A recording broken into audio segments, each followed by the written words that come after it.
Welcome to Inspire Campfire, a podcast where ordinary people tell their stories of extraordinary adventure. These are campfire stories meant to inspire the rest of us to light the fire within, get outside, follow our dreams, and return to tell our own stories. Ready? Let's strike the match.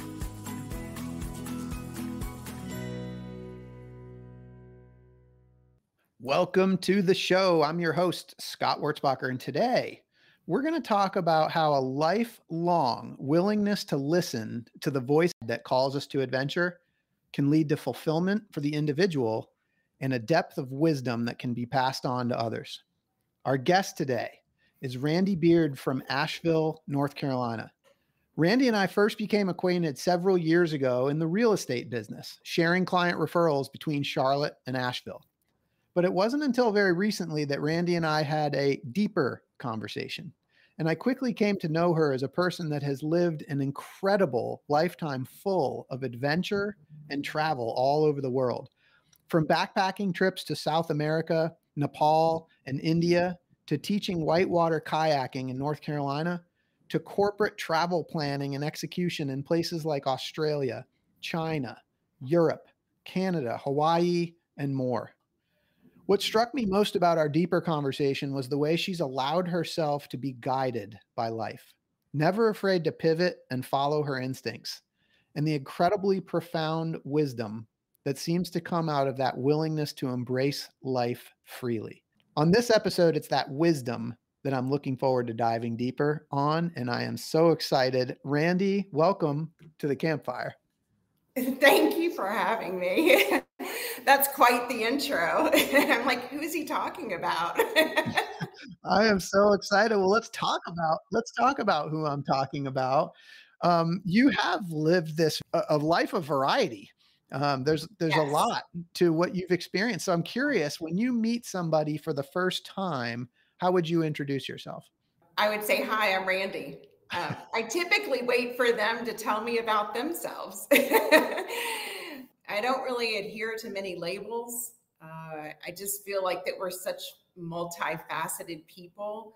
For me personally, I feel like labels really limit me because I really do feel like that my essence is just being here. Like I wake up every day and I'm inspired to be alive. But I wouldn't say that I was one thing or the other. I am a mom, I'm a wife, I'm all those things, but those don't define me. And this is the essence of what we're going to talk about today, because one of the things we're going to talk about is boundaries. And I love that you said labels limit me. And so, we're going to get into that a little bit. I feel like this episode is probably going to be a little different than other episodes. On this podcast, we talk about the voice that calls us to adventure. And then many of our guests are sharing specific experiences. But again, what struck me about you, Randi, is just like the broadness. I mean, it's kind of a lifelong journey. And so I thought maybe what I would do is we could kind of start by, just for the context of the listeners, just sort of recapping some of these so-called, I guess, external experiences that you've gone through, but then spend most of our time together just kind of talking about some of the lessons learned that have come out of them. So maybe you can help me. You grew up in Louisville, Kentucky. I did. Yes. Yeah. Went to University of Kentucky on your own dime, you mentioned. On my own dime, yes. Yeah, I was born and raised in Louisville. I'm from a large family. I have lots of siblings. And my parents went through a really horrible divorce when I was in second grade. That probably really affected me in a way where, I didn't really get along with my mom growing up. She was a really tough woman, but it gave me my voice. I was the outspoken one. I'm the oldest girl. So I was the one that kind of fought for everybody. But, it's interesting to me because I remember being really young. Like our first fight was on my portrait when I was 4 years old, and she wanted me to wear this dress. And I am like, I am not wearing that dress. And it was a battle. And I just remember feeling so empowered that I had an opinion. She knocked me around a little bit, and I had to wear that dress. But I just remember it being like, I am, as soon as I'm on my own, I'm going to be on my own, like making my own decisions. Oh, yeah. So on your own. So a couple years into college, you decided, I'll let you talk about this, but to go on a 3-month backpacking trip to Brazil. So left college after year 2? So I was 17 when I went to college, and I really went to college to get out of the house. I didn't really know what else I was going to do. Yeah. My mom never mentioned college to me. I had gotten help from some counselors at high school. I was a pretty good student and decided to pay for it myself, which is why I stayed in state. And I really just went to college and just started partying. And Okay. I mean, I was free. I was like, I am just, this is what living is all about. Yeah. Yeah. And, I attended class, but I really wasn't doing well. And spiritually, I just felt broken. I had all this stuff harbored inside of me from really being a survivor. Like I felt like I survived a lot of my childhood. Okay. Just wasn't doing well in college. And so I decided, if I don't know what I'm doing, then I need to just stop until I figure out what I'm doing. And that led to me getting sober. So there was, I was working in a law office. I was going to be pre-law, and, I worked 3 jobs to get myself through college. And so I decided to get sober. And, I come from a family where we have addiction in our family, and my dad had already gotten sober. And I just remember I woke up one morning and I was like, this is going to interfere with my life. And went to an AA meeting and really never looked back. I've been sober 33 years, which is kind of hard to imagine. That's amazing. But it's also amazing that this happened like 2 years into college. It did. I was really young to get sober. I remember sitting in my first AA meeting, and it was like me and a bunch of old people. And I just was like, what do you all do for fun? But what I do remember seeing is there were 2 things that happened in that meeting for me that were really pivotal in my life. One was, it was the first time in my life, other than from my grandmother, that I felt unconditional love. I just walked in and I just felt this unconditional love. Nobody knew my last name. Nobody knew my upbringing. Nobody was judging me for what shoes I had on. They just welcomed me. And then the second thing I noticed was they all seemed to be somewhat peaceful and content. And I just was like, this is what I want. Like, I just remember I went to that first meeting. I got a big book. I got a sponsor, and I started counseling. And I'm like, I'm in. And that was just really powerful for me. I was just like, and I remember my first sponsor said to me, and I just chose the oldest woman in the room because I was like, well, she's probably got it figured out. So Nice. Yeah, I was like, and she just said, the one thing that nobody can take away from you ever is your sobriety. And that was interesting to me on a much different level, because I was like, growing up, I felt like my mom especially always was trying to limit me. She was punishing me. She was, I was very rebellious in nature. And so I remember thinking like, oh, this is my own. Like, this is something I can control. Yeah. And it just felt amazing. And then I started counseling, and I had a lot of years of emotion just pinned up. I remember when I went to that meeting, I also felt like these are my people. Like, which is kind of weird because I was 22 and they were so old, but I'm like, oh my God, they're talking about like all this stuff. This is great. And I started counseling, and I remember the counselor said to me, maybe would you consider taking a 6-month break from your mom? And I was like, what do you mean? And she was like, just writing her a letter saying you're working on yourself and you just would like to not have any contact for 6 months. And I'm like, is that an option? Wow. Like, is that can I do that? Yeah. And I realized right then, yeah, I can do this, you know, and that was really for me formidable in boundaries. I took that and I said, wow, this is my journey. And just because a cultural norm, oh, I don't have to participate. I can take breaks. I can take care of it. Just for me was so life changing. Yeah, it's super insightful because we're going to talk about boundaries a little bit on this call. And so, I appreciate you sharing that because you and I had a really long talk a couple of weeks ago, and we didn't touch on that. And so that connects a lot of dots. That's Yeah. pretty cool. I'm curious, when you decided to get sober, you said that you woke up one day and decided that you said like, this is just going to get in the way of my life. I'm just curious if you can talk about that. Because at 22, I mean, most like, 2 years into college, like most people aren't going to be, that advanced. This is going to get in the way of life. Yeah.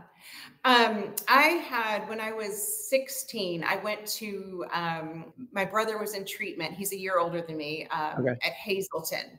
And I went there for a family week. And I remember thinking, okay, well, they give you like these little tests, like, oh, I could check this box. I could check this box. I'm like, maybe I have a problem. But I really didn't at that time, but I was like, Yeah. oh, this sounds good. And then my sister went to the Meadows, and I went for her family week. And, again, just these insights. And then my stepmom, my dad had gotten sober. He went to the Betty Ford Center as an outpatient. So, at around 17, 18, I started having all these experiences with recovery in a very indirect way. And then I was like, well, I'm not, I think I can control it. And then when I got to college, it was really like, and again, I mean, I was holding down 3 jobs. It wasn't like I was drinking every day or partying every day, but when I did, I was like, I mean, I could drink anybody under the table. I was like, Yeah. I thought blackouts were normal, Yeah. So, but I knew like it was just this thing inside of me where I was like, this is going to be a problem. The very last drunk that I had, I was actually working a banqueting event with this guy that was like 40 years old that was sober. He decided to drink that night. I just remember him saying, oh, I shouldn't do this, but I'm going to. And I sat there thinking, okay, I'm 22. And if I keep doing this, then that's what my life's going to look like. Yeah. And I just felt like, I was like, I'll never reach my potentials. And it was never like potential. It was potential. It's like, I have so much to give in this life. So, and I just kept drinking that night and kept drinking. And then I woke up the next morning and I missed my boyfriend's tennis match.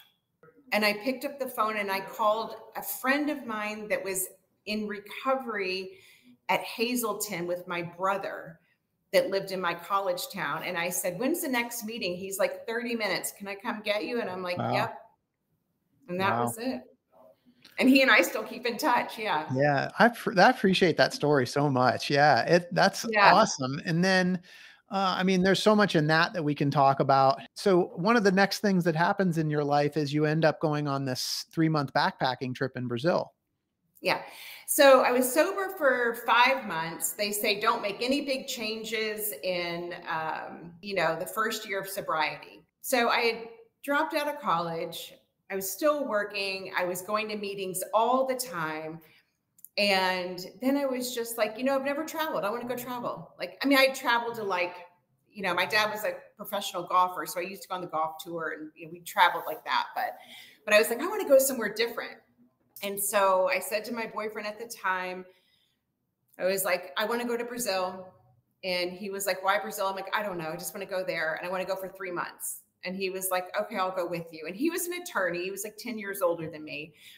And so we made a plan to go. And it's just what I wanted to do. We knew one person in Brazil. It was a family friend of his. And he lived in the Amazon. And so we flew there. And as fate would have it, he was an alcoholic and he drank nonstop. And I just remember thinking, this is the biggest mistake I've ever made. And I mean, I'm 5 months sober, so I was feeling really good, but, I was also young. And so I was like, oh my gosh, this is not going to work out. And so I remember calling my dad. I had to walk into town to call my dad, and I was just crying. And I'm like, this is terrible. This guy's an alcoholic. I don't feel good. And he said, go back and write 100 things that you love about yourself. Wow. And I was like, I mean, it took me 3 days. He goes, and then fly down to see that waterfall that you wanted to see, which was Fog de Iguazu. So I told my boyfriend, I said, I'm going to fly down there with or without you. And he was like, well, I'll go. I was like, okay. And then we went down, and I remember we were walking along, and I was so excited to see this waterfall, because part of being sober, it allowed me to trust myself. Every day that a person stays sober, there's that trust that, oh, I can do this. Like, oh, and if I can do this, then what else can I do? Yeah. And so I was walking along this trail, and there was nobody on this trail. And then I saw this one guy that was just kind of standing there. And I just noticed he had a medallion on his chest, and it was the Serenity Prayer. And I just went up to him and I was like, are you sober? like as I would, I have no filter. So I was like, are you sober? And he's like, I am. And he was like, it was like, I can't remember the years, but it was like 20 years, 6 months and like 38 hours. Like he knew. Yep. And so I just said, oh my God. And he's like, are you sober? And I'm like, I'm newly sober. He's like, do you want to have a meeting? And I was like, and I just started crying. I was like, but right there, I knew, like, I'm good. Like, the universe is taking care of me, higher power or God or whatever you want to call it. It was like, I just knew that if I would just continue to pay attention to that inner voice, it's going to always guide me. And it always has. Hey everyone, it's Scott here. This podcast is a passion project for me because I absolutely love adventure. And it's thanks to the effort of my residential real estate team here in Charlotte, North Carolina, that many of you know as the W Realty Group, that this podcast gets funded. This awesome group of people have unmatched levels of competence and caring for our clients.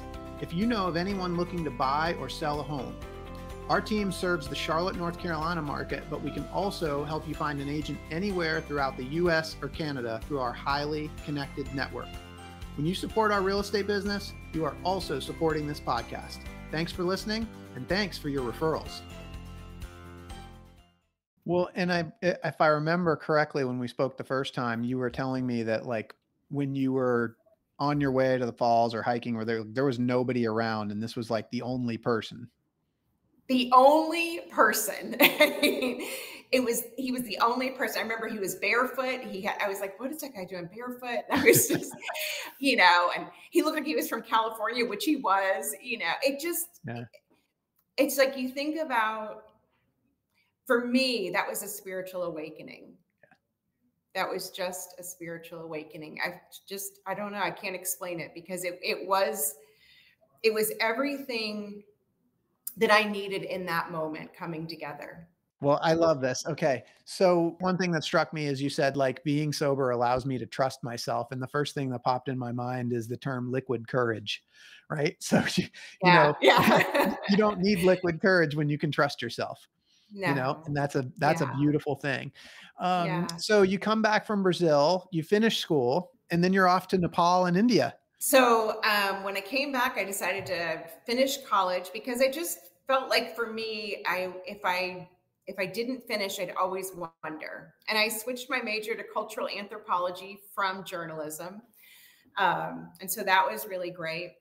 And then in the meantime, in the summer, I was teaching whitewater kayaking at the Nana Hill Outdoor Center, and that was really fun. And then I graduated college, and I decided that I just wanted to travel. So I wanted to go to Nepal, and I wanted to go to India. And I remember telling my dad that that's what I wanted to do. And he just was like, I can't understand that, but he was like, okay. And so I went, and by myself, and I remember being on the plane thinking, what am I doing?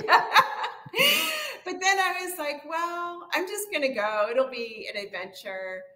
So I ended up getting there, and I don't know, everything fell into place.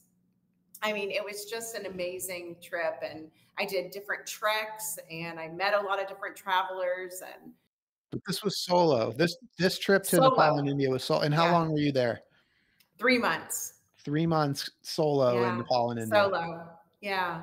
Yeah. It was pretty crazy. But I also felt like for me, I was like, if I can do this and take care of myself, I mean, there's something about, for me, walking into that dark tunnel and just facing those fears. And I was afraid. I was like, I'm a single woman, and, but I just knew that I couldn't not do it.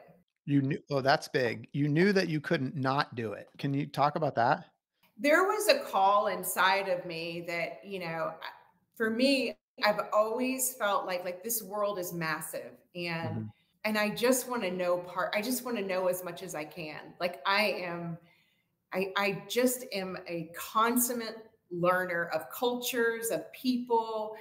And I think some of my background in recovery has helped with that. You walk into a room, nobody knows each other's last name.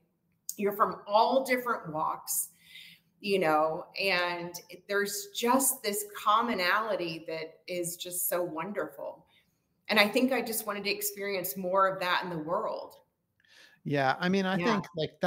I think that's one of the biggest reasons why I love travel. I mean, it's all like exploration, but it's just like this opening up of awareness, like to learn how different cultures live. And, I mean, when Yeah. you're doing it solo, you do develop that real self-trust. But for me, it's the self-awareness. And I just look at, this trip to Nepal and India, and then, not to gloss through like the rest of your life up to this point, but I mean, you came back and you've lived all over the place. You've lived in Asheville and North Carolina and California and Atlanta. And I think you did 10 years or maybe 15 years of corporate traveling all over the Yeah. world.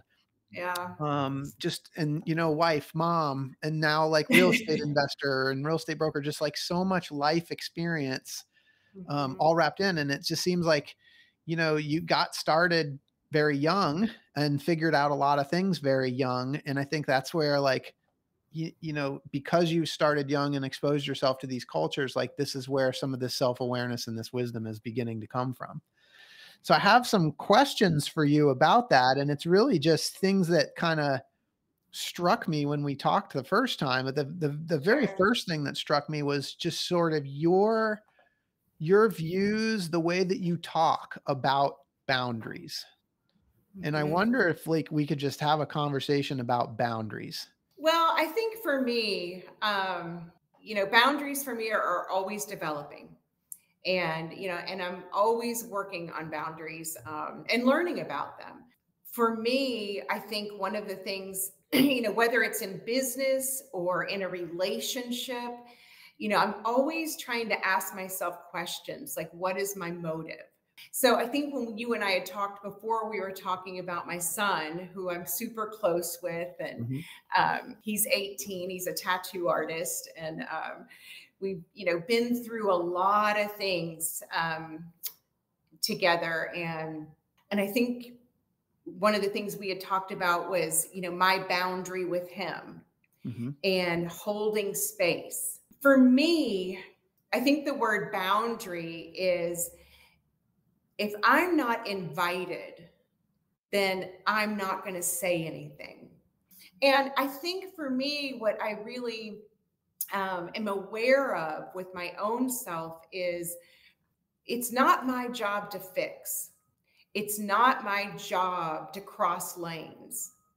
So I just try to stay in my lane, on my side of the street, and hold space. The gift for me in a boundary is that I'm present. So I think that there are boundaries, growing up, my boundary was much different. It was like, anger is my armor. It was more of an armor. Yeah. as I've developed as a person and, learned more about, just how I want to be internally with, love and compassion, holding a boundary for me is more like, it's like a soft bubble. It's like a really soft boundary, but I still don't cross over. If somebody comes to me and they need to talk about something, my boundary is they know I'm available, but I'm not going to try to fix them. I'm not going to try to make it better. If they want my opinion, I'm obviously going to, help participate. And I think that's really hard. I think that's really, difficult for a lot of people, is because they don't feel like they're doing anything. And really, to me, it's the greatest gift we can give another human being, is just to be present with them. Because even with the boundary, they feel that love, they can feel that compassion, they feel the trust. But, a lot of times all they're wanting is just to be heard. Yeah. And that for me has just been, maybe that's my next chapter is, helping people with boundaries and, collaborating with you. And, but really, it's a gift. And I think it's something for me that's, I'm aware of it all the time. It is a gift. There's no question. I think there is, I think a lot of us, myself included for sure, have that tendency to want to fix, to want to give advice. I know I'm there. Or it could be the need, when I said asking myself questions, sometimes I'll have feelings of like, it'll be ego, and I'll be like, well, I want to be right. So I always ask myself and I can sense those inside of me. It's like, just that, and it's like, oh, that's ego. I just want to be right. So you know what? Don't say anything.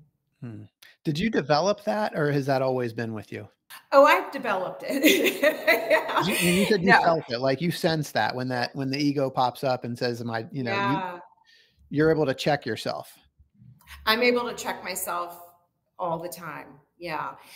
I feel like it's my responsibility. I feel like that it's, something that if I want to be the best version of myself, then it's important for me to check myself, and I want to have a really good community around me, and so I really enjoy being able to always work on myself in a way to where, I don't know. I like myself, it's funny. I'm really content and happy with myself.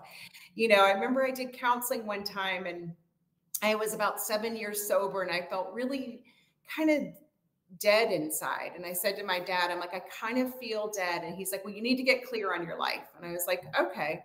He's like, I'll give you 2 days. And I'm like, okay. And I remember thinking about my life and saying, I want to find a place where I can be, where I feel at home. I want to maybe find a partner to walk my life with, maybe.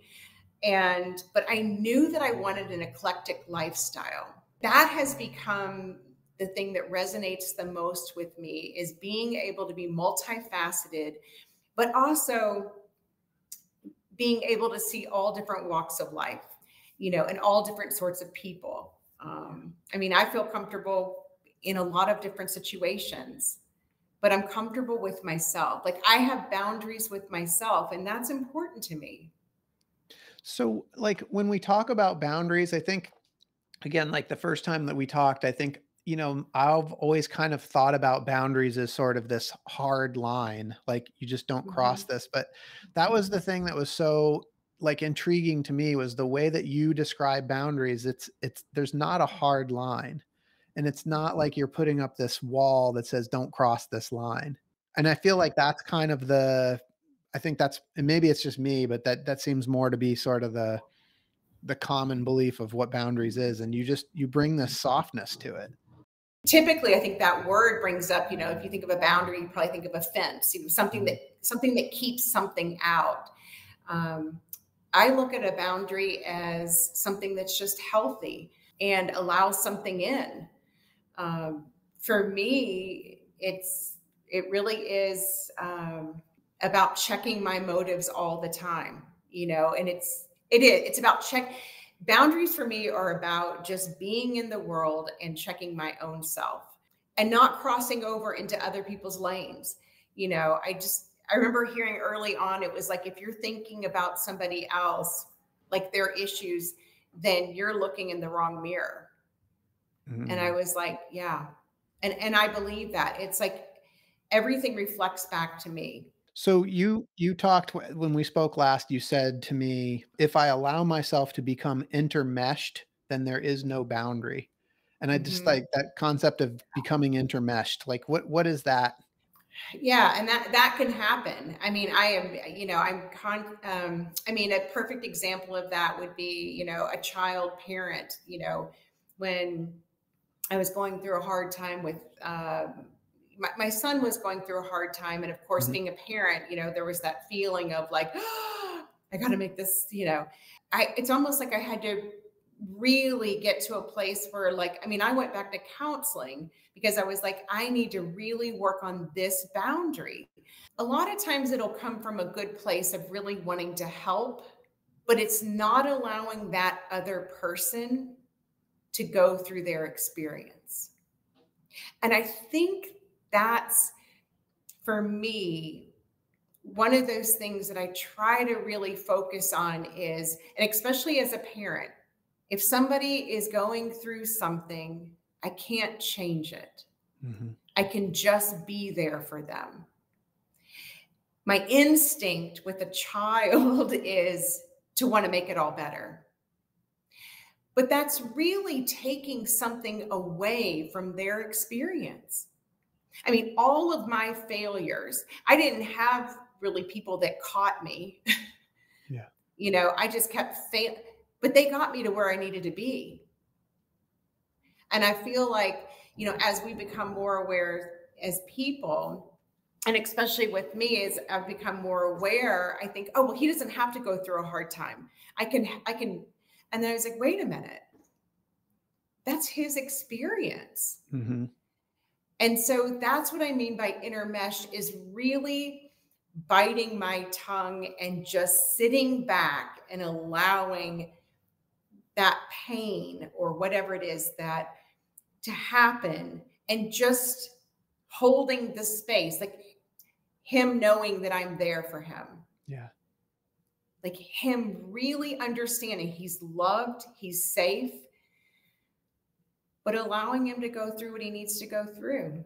And you're not trying to take it away, essentially. Mm-mm. No. And that's really, it's hard, because then there's, you go downstairs and, you call your sister and you're like, oh my God, this is so hard. And you cry, it's like, I have to let it out. I'm human, Right. But for me, it's really honoring the process of another human being. Yes, because it's a process for all of us. So I wanna bring this, so this applies in marriage as well. You talked about your relationship with your son, but you quoted, I think it's Rilke, but this was a great quote that you gave me, and I just love it. I wonder if you could talk about this, like, as this whole topic relates to marriage. The quote is, "The point of marriage is not to create a quick commonality by tearing down all boundaries. On the contrary, a good marriage is one in which each partner appoints the other to be the guardian of his solitude and thus show each other the greatest possible trust." Well, that's very similar. It's very similar to what we're talking about. When I was living in California, had married 4 different couples. My friend and I had done like a mail away ministry thing or whatever. Cool. Yeah. And then I was working at this high end, events, bed and breakfast. And so I ended up marrying these 4 couples. And one of the first couples I married said, hey, can you just choose something to say for us? And I was sitting there thinking wow. And I came across that quote by Rumi, and I love his work anyway, but it was the first thing that really resonated with me. It resonated with me in that that's what a marriage for me would be like. It's not 2 people coming together and intermeshing. Yeah. You know, you're your own people. I mean, that's what you fell in love with. I mean, you know, that's the, I think with any relationship, it's like when you meet somebody, it's like, you know, that's what they have, their own life. And even though you create memories or whatever, if you lose sight of who you are, then that just seems to be, you know, when things start to go awry. So I really felt like that I just feel like we're all here on our own journeys. And, you know, if we come together in a marriage, then, you know, yes, I'd want that person to be the guardian of my solitude, but that doesn't mean I'm going to stop growing and, you know, stop seeking and just, you know, being the person that I am. Yeah. It's about helping each other become the guardian of solitude is becoming like, you know, allowing each other to be the best versions of themselves. Exactly. Yeah. Yeah. Yeah. And that's, yeah, that's just sort of my belief on marriage. So Yeah, it was cool. I really yeah. enjoyed that. So here's what's kind of fun about this is that we're talking about boundaries, but at the same time, you and I spoke about the Enneagram, and I don't. Some of my listeners might not be familiar with the Enneagram, but it's you know, a really deep personality typing Mhm. tool, and we won't Yeah. get into that. Maybe another episode, but your type came back as the Enneagram number 7, which is also called Mhm. the Adventurer. And I think what's so fun about that is that in that personality type, the adventurer, one of the key traits of a typical Enneagram 7 is sort of not wanting to be limited. And so I Yeah. just think it's so interesting that, you know, somebody that doesn't want to be like, you know, limited in life, doesn't want to be constrained by boundaries, has such a healthy attitude on boundaries. I just was wondering, like, it seems paradoxical, but it plays together. I was just curious if you had any thoughts on that. Yeah. Well, I mean, I think for me, I have a very wanderlust spirit. You know, it's just the way I'm made up. You know, it's like, I don't like to be tied down. I don't like to be boxed in. It would be really hard for me to work an 8 to 5 job. You know, I just like to have all this freedom. But at the same time, I think boundaries are really things that I trust. And, you know, and they give me the ability to, in some ways, you know, just because you have a wanderlust spirit, or, you know, it doesn't mean that you don't want to control things around you. Mhm. And for me, that's the paradox, whether it's in business. I feel like in business, I've always had a lot of boundaries. If I didn't want to work with somebody, I just wouldn't work with them. You know, I do that in my social, you know, stratosphere. It's like, if I don't want to do something, you know, no is a complete answer. But yet I do have sort of that adventure, you know, freedom, you know, I mean, all of that excites me. Like, everything excites me about that. Yeah. But the personal boundaries for me are really what's important. It's knowing myself and really not crossing over into things that I feel like I should do. And I don't do a lot of things out of obligation. Healthy boundaries. Well, it's funny, like for me, I think about like, you know, I'm somebody that appreciates my own personal freedom, right? Yeah. But I also recognize that like discipline for me brings freedom. Yeah. Like if I'm disciplined in certain things, Yeah. then it creates freedom later. And so if like with too much freedom, you lose all your freedom. And it's kind of it seems like a similar thing with the boundaries. It is. I mean, I have to have for myself boundaries. I mean, like for me, if I have a wide open day, I might have 20 things I want to do, but if I don't have a list, I won't get any of them done, Yeah. because it's just, I just spin and spin. I'm like, oh, I should do this. I should, you know, and then it's just like, I don't know what to do.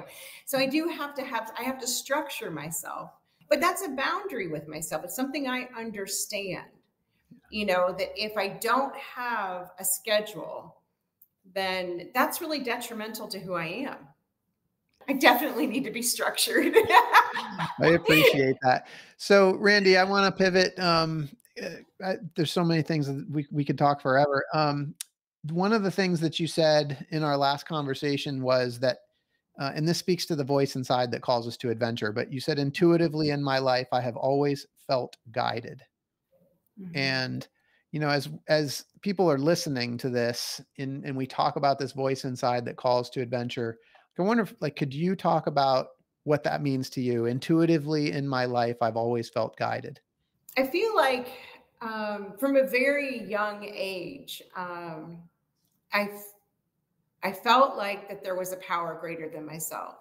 And I felt like that if I listened, that I would actually hear answers. And I still feel that way. Like there are times, there have been so many times in my life where it's like I just know it's time to move on. When I was doing my corporate meeting business, I was traveling like 250 days a year, and I was so burned out, and I just was like, but I didn't know what was next, even though I knew something was next. And so I went to Esalen, and I did a workshop, and out of that workshop, it was on leading an authentic life. I realized, wow, it's time for me to pivot. So I feel like I hear these things all the time. I mean, I'm kind of in one right now, which is a little interesting. It's like there's so many things, and I just know that it's sort of time to pivot into something else. And you and I've talked about that. I'm looking to go to Esalen again. And Can you tell us about, for people that aren't familiar with Esalen? oh, Esalen is in California in Big Sur. It's a retreat center where people come, teachers come from all around the world to teach there. They offer all sorts of workshops. Jack Kerouac and Joseph Campbell used to go there. And, it's a really spiritual place. It's so serene and beautiful. But for me, I actually have to take myself out of my environment to really put together some time for clarity. And so, I've kind of, in that period now where it's like, I just know the next chapter is going to be so great and I'm so excited, but I just have to have that clarity and sit still to listen. But the call to listen has already come.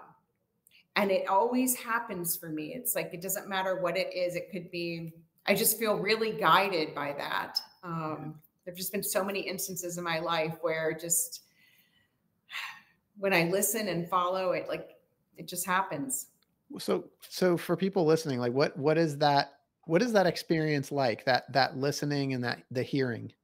I mean, it could be like, for instance, when I got sober, it's like that little tiny voice inside that said to me, this isn't working. Like this isn't working. Mm-hmm. And, I mean, to any addict, their nature is going to be to want to continue that. Yeah. But it's so strong that I just knew, and when I went to Esalen before, like I was living in Atlanta, and I just knew I needed to get back to the mountains. And that's what came out of that workshop was you need to get back to the mountains. Like you need to be back in a place of nature. And, and 3 months later I moved. I just, it's not, I hear these things inside of me and then I'm able to act on them. Yeah. It's like, transitions for me. I don't know. It's hard to explain, but I feel it long before it happens. And then if I were to try to ignore it, that's actually worse because it becomes so much louder. That's actually a good piece of advice there. Like if you don't listen and it keeps getting louder, then you probably, Yeah. it's looking for attention. I have little exercises I'll do. Like a lot of times I'll write out situations. So when I was living in California, I was in a pretty toxic relationship and I was in recovery, but it was just one of those where I knew if I stayed, it'd be really difficult. And so I started writing out, I'd ask myself questions like, does this make your life bigger or does it make your life smaller? Well, a lot of times we can answer that question. I mean, I could write a whole book on that. It's like, I knew that relationship made my life smaller, but that doesn't mean that it's easy to act on it. So then I'll go through scenarios. I always list a couple scenarios that been accepted to graduate school in UC Irvine. So I was like, well, I can go to graduate school and stay here. I could stay here in the desert and just move out. I could move across country. Well, the minute you start listing options, one of them resonates with you, and you usually know before, and so I packed up a U-Haul and moved across country. I mean, I just knew, like, because I knew the other two options would keep me in that sort of gray zone. Well, I love that question. And you said you've used it your whole life. Does this make my life bigger, or does it make my life smaller? I love that. Yeah, it's, I have a slew of questions that I use, and that help me to get clear. Yeah. But that's a really good one because, and I don't know who first said it. I know I heard it through the program somewhere too, in different variations, but it's, if something's making my life smaller and I'm still choosing it, that voice gets really loud. I love it. Well, you said that you heard the voice recently, and you know that the next chapter is getting ready to open up. In fact, you said to me that this whole next chapter in my life is getting ready to open up. So what is that? What is that going to look like? I wish I knew. I wish I had that answer. I don't know. I feel like I'll be, it's going to involve working with people to some degree. I love working with people. I love listening to people. It might be, in some capacity where maybe it's helping people with boundaries, and understanding themselves in that. I think that there's probably a lot of need for that. And whatever it is, I know that I'll figure it out. So I think so. Well, I was really impacted by your views on boundaries. I'm curious for people that are listening that feel that way, that admire that approach to boundaries that you have. What are some things that people listening can do to start to develop that ability to have that loving, caring boundary by holding space, but not that hard line boundary that some of us tended to think of? I mean, for me, the hard line is, and this is just for me, but if there's a hard line, it's because your heart's not open. So if my heart's not open, like if I'm, again, it's about acceptance and tolerance. So, it's either anger is your armor, because that's the hard boundary, or it's really easy to sit with a heart open and be present and not say anything. I mean, that's probably, try it for a day. Yeah. It is. And then start asking yourself questions like, what's my motive? If for a long time, I'd be like, what's my motive? And I could always say, oh, it's to fix that person. Somebody would be telling me something and I'd be like, oh, I could tell them what to do right now. And, like I could get it all sorted for them. And, it's not my job unless I'm invited. But a lot of times I'm not invited. Yeah. Well, and that's the thing. I mean, when you say I'm not invited, I mean, sometimes it's explicit, sometimes it's, implicit, but, it's the whole thing where like you have to be ready to receive, right? And if somebody's not ready, then it's not your place. Well, and I think sometimes for me, I've just learned just to listen rather than thinking ahead. I mean, pretty skinny minute on a lot of things, so, I mean, I own that website, Skinny Minute Coaching. So I thought about starting that and just being like, hey, snap out of it. I love it. Well, that's fantastic. If people want to learn more about you, what's the best way for them to do that? Well, I guess right now it would be to reach out through Instagram. Cool. Randi Beard Real Estate is where I am. I'm sure I'll have more platforms coming, but for right now. Yeah. And anybody looking to make a move to Asheville, they need to be talking to you. Cause you're always very, very caring and very professional with anybody that I've worked with that's come your way. So, but that said, with this whole life of, going through college and getting sober, and then all of this world travel, and, we didn't even get into the corporate planning experiences and some of the other things that you've had going on, but like, I am 100% sure that at some point Hollywood is going to pick up on your story. And when they do, I want to know who's going to be the Hollywood actress that's going to play you in your movie. Probably Jim Carrey. Oh, nice. Okay. Love it. I mean, for some reason, I don't know. It just that's what comes to mind. I don't know. I don't know. I love it. I think he could pull it off. I'm right there. What's your movie going to be called? I'm not famous, but I'm successful. I'm not famous, but I'm successful, starring Jim Carrey. I love it. I'm gonna go see this movie. It's gonna be fantastic. Well, Randi, I so appreciate you spending some time with me today here with the listeners. I appreciate the time we spent on our last call, getting to know you. It's just the wisdom that you've developed over this lifetime of just adventure is just, it's been super helpful to me. And I hope it's been helpful to listeners. And for those listening, I hope you've been inspired today as much as I have. I hope Randi's story has encouraged you to listen to the voice inside that calls you to adventure, because we want to hear your story next. If you have a story to tell or just need a nudge to create one, please send me an email.